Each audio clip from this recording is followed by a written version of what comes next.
मुख्यमंत्री एकनाथ शिंदे यांनी व्यापारी संघ आणि वकील संघातील लोकांशी संवाद साधला। यावेळी ते म्हणाले की आपण 5000 किलोमीटरचे रोड करत आहोत।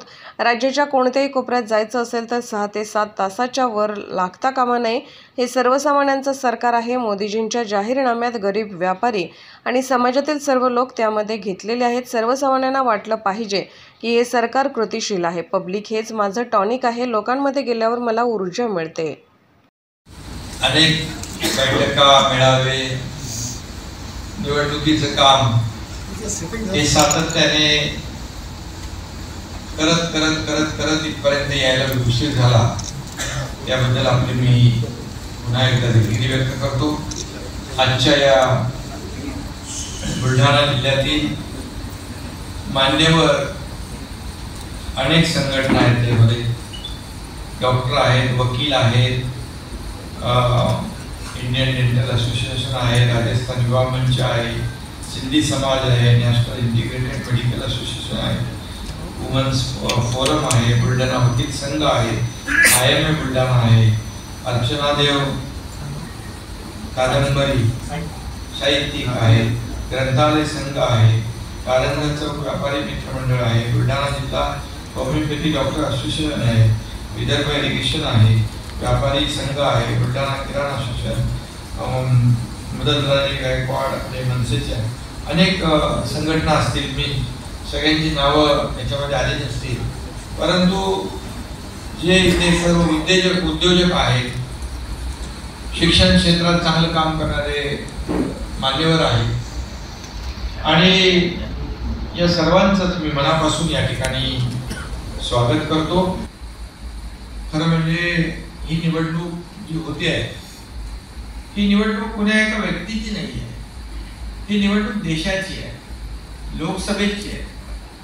सगळ्यात मोठं सार्वभौम जे आपलं लोकशाहीचं पवित्र मंदिर आहे आणि जिथे या देशाचे कायदे नियम तयार होतात, निर्णय घेतले जातात समाज हिताचे, किंबहुना या देशाच्या विकासाचे, तिथं आपल्याला प्रतापरावांना पाठवायचं आहे आणि तिसऱ्यांदा 3 वेळा पाठवलंय। आता तुम्ही चौथ्यांदा, म्हणजे मी मगाशी म्हटलं की आता हा चौकार आपला मारणार आहे तुमच्या आशीर्वादाने। त्यामुळे मी तुम्हाला मनापासून धन्यवाद देतो की आपण खऱ्या अर्थाने यांच्या विजयाचे शिल्पकार आहात। बाकी संघटनात्मक महायुती आमची आहे, महायुतीचे घटक सगळे पक्ष आपापले कार्यकर्ते काम करतात आणि आज आपण जर पाहिलं तर एक वातावरण सगळीकडे, महाराष्ट्रातच नाही देशभरामध्ये एक वातावरण निर्माण झालेलं आहे। कारण आपल्या देशाचे प्रधानमंत्री मोदी साहेबांनी गेल्या 10 वर्षामध्ये जे आपल्याला या देशासाठी जे काही काम केलंय, देशाच्या विकासासाठी जे काही काम केलंय, आज 10 वर्षामध्ये अनेक देशाची अर्थव्यवस्था डबघाईला आलेली असताना आपल्या देशाची अर्थव्यवस्था फक्त मजबूत नाही केली तर 11व्या क्रमांकावरून 5व्या क्रमांकावर आणलेली आहे आणि त्यांची संकल्पना आहे की पुढच्या काळात 3ऱ्या क्रमांकावर आपण आपली अर्थव्यवस्था। शेवटी प्रत्येक देशाची, राज्याची अर्थव्यवस्था महत्वाची असते आणि 150 वर्षापूर्वी इंग्रजांनी आपल्यावर राज्य केलं, ब्रिटिशांनी राज्य केलं, त्यांना देखील मागे सोडण्याचं काम आज मोदीजी करताय। हे आपल्या सगळ्यांना अभिमान आहे आणि हे गौरवाची बाब आहे। कारण आपण जेव्हा विदेशात जातो त्यावेळेस आज आपल्या भारताचं नाव जगभरात अभिमानाने घेतलं जातं। खऱ्या अर्थाने हे अगोदर आपल्याला पाहायला मिळत नव्हतं, परंतु आज जेव्हा आपला भारत बोलतो, मोदीजी बोलतात, तेव्हा सगळं जग ऐकतो आणि हलतोही। ही अशी एक परिवर्तनाची लाट निर्माण झालेली आहे।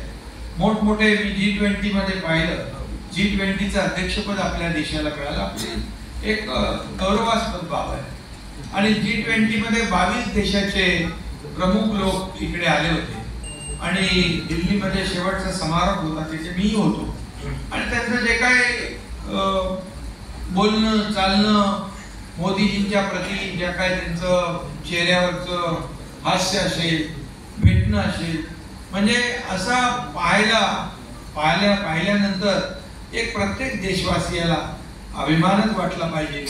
कारण आज जगभरात मोदीजी जिकडे जातात तिकडे कोणी त्यांना बॉस म्हणतो, कोणी गळाभेट घेतो, कोणी आलिंगन करतो, कोणी वाकून नमस्कार करतो. हे कधी आपण पाहिलं नव्हतं. कारण याचं कारण काय? याचं कारण आपल्या देशाची जी काही अर्थव्यवस्था आहे, ही अर्थव्यवस्था मजबूत केली, आपले चांगले निर्णय झाले. कोविडमध्ये देखील आपल्या देशाला वॅक्सिन इतर जे काही मदत करता करता जगभरातल्या काही देशांना देखील मोदीजींनी त्या कोविड काळात मदत केली. शेवटी एक गिव्ह अँड टेक असतं. आपण जेव्हा दुसऱ्याशी चांगलं वागतो तेव्हा दुसरा आपल्याशी चांगलं वागतो. त्यामुळे रिलेशन जे आहे आंतरराष्ट्रीय स्तरावर जे मोदीजींनी जपले किंवा निर्माण केले, आज त्याचाच हा परिपाक आहे. आणि म्हणूनच आज मला आठवत आहे प्रकल्पावर काम करतोय. आज आपण ऍक्सेस कंट्रोल रोड करतोय 5000 किलोमीटरचे. कुठल्याही कोपऱ्यातून कुठल्याही कोपऱ्यात जायचं असेल तर 6 ते 7 तासावर लागता कामा नये. कारण शेवटी आपण वेळेमध्ये जर ट्रॅव्हल टाइम म्हणजे प्रवासात जर वेळ घालवला तर काय एफिशियन्सी राहील आपली, काय आपण आपल्या परिवाराला वेळ देणार, काय समाजाला आपण वेळ देणार. त्यामुळे ह्या सगळ्या गोष्टी ज्या प्रो डेव्हलपमेंट आपलं सरकार आहे. आणि म्हणून मी नेहमी सांगतो की हे सर्वसामान्यांचं सरकार आहे, सर्व घटकांना न्याय देणारं सरकार आहे. आजच मोदीजींचा जो जाहीरनामा झाला त्याच्यामध्ये देखील गरीब, सर्वसामान्य लोक, व्यापारी, सगळे लोक जे आहेत त्याच्यामध्ये त्यांनी घेतलेले आहेत. आणि म्हणूनच व्यापार उद्योग वाढला, उद्योग वाढले. सगळे आपले जे काही समाजातले प्रत्येक घटक जे आहेत त्यांना एक वाटलं पाहिजे की हे सरकार आपलं आहे, पॉझिटिव्ह आहे, प्रॅक्टिकल आहे. हे आमचं सरकार ऐकणार आहे, ऐकणार आणि निर्णय घेणार आहे. आणि म्हणूनच तुम्ही समाजातले फार महत्वाचे प्रभावशाली सगळे घटक आहात. कारण तुम्ही एक जण अनेक लोकांना सांगू शकता बाबा हे 2 वर्षाचं सरकार, हे 10 वर्षाचं मोदीजींचं सरकार, या सरकारमध्ये आपल्याला काही त्रास झाला नाही, आपल्याला पुन्हा हे सरकार आणलं पाहिजे. शेवटी आम्ही जेवढं प्रचारात काम करू त्यापेक्षा तुम्ही फक्त त्याच्या कानामध्ये बोललात तरी ते काम होऊन जातं. आणि त्यामुळे आपल्याला ही बैठक सगळ्यात प्रभावशाली लोकांची आहे. आणि म्हणूनच आपण प्रतापराव जाधवांच्या मागे सातत्याने उभे राहत आहे. त्यांना 3 वेळा खासदार केलं तुम्ही, अनेक आमदार आपण केलेले आहेत. त्यामुळे मी राज्याचा मुख्यमंत्री म्हणून आपल्याला मनापासून धन्यवाद देतो. मी देखील खूप लोकांना भेटतो. ॲक्सेसिबिलिटी जी आहे माझी ती अगोदर जी होती तशीच मी ठेवलेली आहे. कारण शेवटी मग मी भेटलो नाही तर लगेच बोलतील लोक बाबा मुख्यमंत्री झाला की बदलला. थोडा त्रास तुला होतो, पोलिसांनी आमचा त्रास होतो, शेवटी सुरक्षेचाही विषय असतो. पण मी त्यांना नेहमी सांगतोय जनता आपली आहे आणि मी जनतेतला माणूस आहे, मी जमिनीवरचा कार्यकर्ता आहे. त्यामुळे मला ते लोकांना भेटल्यानंतरच माझा सगळा थकवा दूर होतो. आणि रात्रंदिवस काम केलं तरी सुद्धा जेव्हा लोक भेटतात मला तेव्हा एक एनर्जी मिळते. मला पब्लिक हेच माझं टॉनिक आहे.